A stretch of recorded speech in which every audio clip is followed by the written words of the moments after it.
If you wish to be successful, study success. If you wish to be happy, study happiness. Happiness is not an accident. It is first a study, and then a practice. If you wish to be wealthy, study wealth. Would you like to guess how many people make wealth a study? Right, very few. Surely, since wealth and happiness and success are all values to cultivate, you would naturally assume that most people would make a careful study of them. Why they do not is yet another example of those aspects of life that fall into the category of mysteries of the mind. Remember, major keys to your better future are going to be ideas and information. If we have any lack, it is not because we lack money or opportunity or resources. It is because we lack ideas that have taken form from information. Many years ago, I learned that some of the best advice ever given comes from the Bible. There's a phrase in that amazing book that says, "If you search, you will find." So that is the way to discover ideas and life-changing information. Search. In order to find, you must search. You must go to the seminars and to the training classes. You must listen to the cassette programs that can give you breakthrough ideas. You must go and engage in conversations with people of substance. You must go looking, go searching. Rarely does a good idea interrupt you. And as you make a diligent search, you will find just the ideas you need. Now, here is the next key word in the process of seeking information that can change your life, and that word is capture. When you find a good idea, capture it. Don't trust your memory. Capture everything. Write it down. Record it. This is one of the reasons why we have put this program on cassette tapes, to capture the ideas. As a serious student of wealth and happiness, I would encourage you to make use of a journal as a gathering place for all the ideas that come your way. I consider personal journals to be one of the 3 treasures a wise person will leave behind. Here are those 3 treasures. One is your photographs. Take a lot of pictures. Being able to capture the event in a fraction of a second is a phenomenon of the 20th century. And how easy it is to take phenomena for granted. I've gone to Taiwan to lecture 3 times in the last 3 years. On my last trip, there were about 1,000 people in attendance for a weekend seminar. Now, if there were 1,000 people in the room, guess how many cameras were also in the room? Right, 1,000. Everyone brings a camera to capture all the events and the people, new friends, new experiences. I spend a big part of my time having my picture taken with everyone. Have you ever looked at the pictures a couple of generations back? Unfortunately, there are only a handful. But wouldn't it be great if there were hundreds of pictures to tell the whole story? So make sure you leave behind your whole story in your treasure of pictures. The next treasure to leave behind is your library. All the books you have chosen. Books well read, well underlined, with notes and observations and reflections you have written in the margins. The books that have helped shape your philosophy and the values of your life. That is a treasure, your library. And your listening library, too. All these terrific cassettes. They are a treasure. The third treasure to leave behind is perhaps the most important. And that is your journals, containing all the ideas you have captured in your lifetime. Business ideas, social ideas, culture ideas, investment ideas, lifestyle ideas. Can you imagine the value these journals would have? They will certainly be more valuable to leave behind to your children than your couch. So, get serious about your search for information and ideas, and about leaving that information behind for future generations. Here is the next key word for expanding your life for the better. That word is review. Go back over all your life experiences. Learn a skill called reflection, pondering life's events with the intent of learning. That is so important. I call it running the tapes again. The events of your life are some of the best sources of information. Don't merely go through your days, get from your days. Be aware of what's going on around you so that you will drive the grooves in the record of that day deep into your consciousness. Here are some good times to reflect. First, at the end of the day, take a few minutes and go back over your day. Where you went and what you did and what you said, what worked and what didn't. What do you want to do again? What do you want to correct? The colors, the sights, the sounds, the conversations, the experiences. You see, experience can become commodity. currency, coin, an incredible source of value, but only if you take time to reflect on the experience and turn it into something of value. As we mentioned in our first fundamental, it's not what happens that makes the difference in how your life works out, but rather what you do about what happens. And part of doing something about what happens is this process of reflection, studying an event in order to glean valuable information from it. Another time to reflect is at the end of the week. Take a few hours. Take a half a day at the end of the month. Take a weekend at the end of the year. Reason? To make the past more valuable. Sophisticated people have learned how to gather up the past and invest it in the future.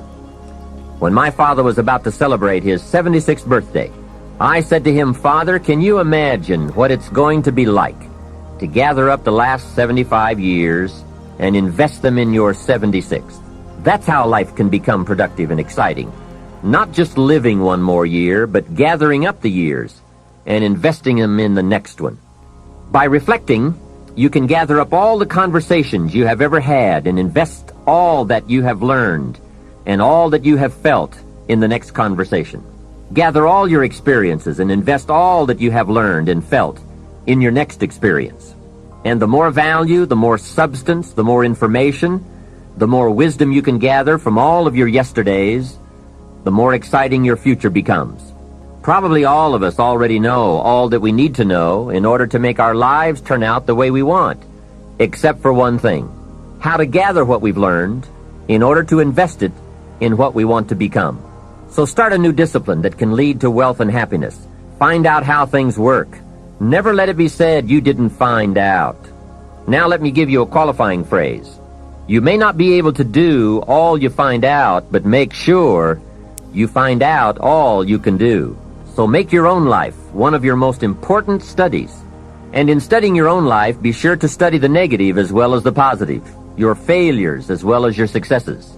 Our so-called failures serve us well when they teach us valuable information. They're frequently better teachers than our successes. One of the ways we learn how to do something right is simply by doing it wrong. Doing it wrong is a great school for learning. Now I would suggest that you not take too long.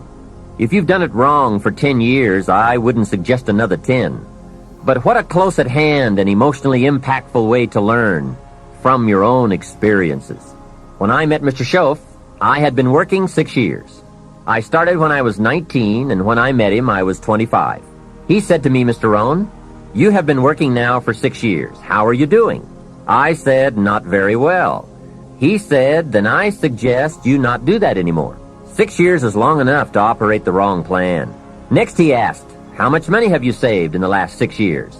I said, "Not any." He said, "Who sold you on that plan 6 years ago?" What a fantastic question. Where did I get my present plan that wasn't working well? Hey, everyone has bought someone's plan. The question is, whose? Whose plan have you bought? Now, those initial confrontations as you come to grips with your own past experiences may be a little painful at first, especially if you have made as many errors as I did. But think of the progress you can make when you have finally confronted those errors by becoming a better student of your own life. Now, the next way to learn is from other people's experiences. And remember, you can learn from other people whether they have done it right or wrong. You can learn from negative as well as positive. The Bible is such a great book because it is a collection of human stories on both sides of the ledger. One list of human stories is called examples. Do what these people did. And the other list of human stories is called warnings. Don't do what these clods did. What a wealth of information. What to do and what not to do. I think it also means, however, that if your story ever gets in somebody's book, make sure they use it as an example, not a warning. There are 3 ways to learn from other people. The first is to listen to the cassettes and read the books by and about people who've accomplished great things. All the successful people I know and work with around the world are good readers. They just read. They are so curious that they are driven to read because they just have to know. It is one of the things they all have in common. Here's a good phrase: all leaders are readers. And they use cassette programs too, especially while they're in the car or during other times when they can't read.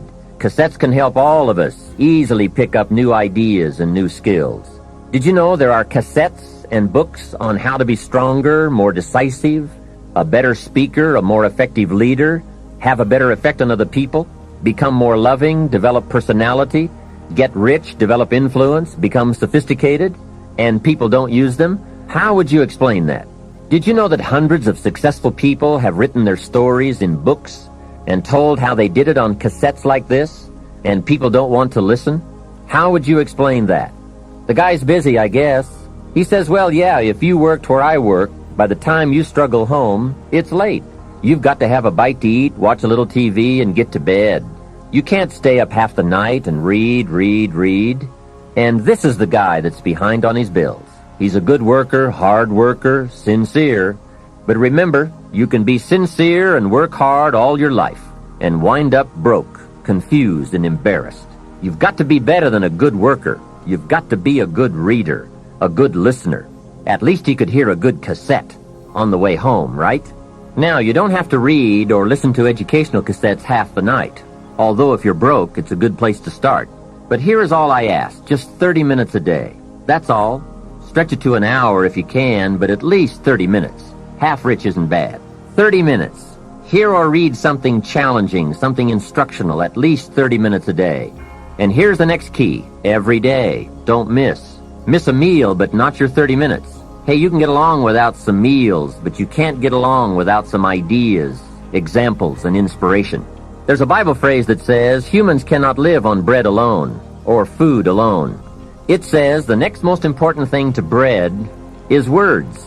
Words nourish the mind. Words nourish the soul. Humans have to have food and words to be healthy and prosperous. Make sure you have a good diet of words every day.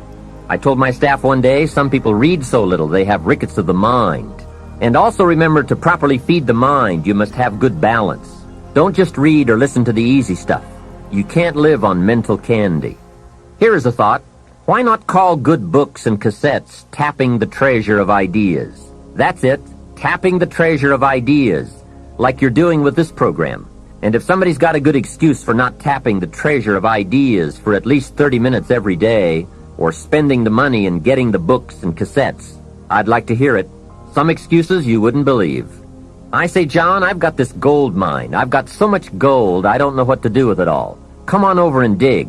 John says, I don't have a shovel. I say, well, John, get you one.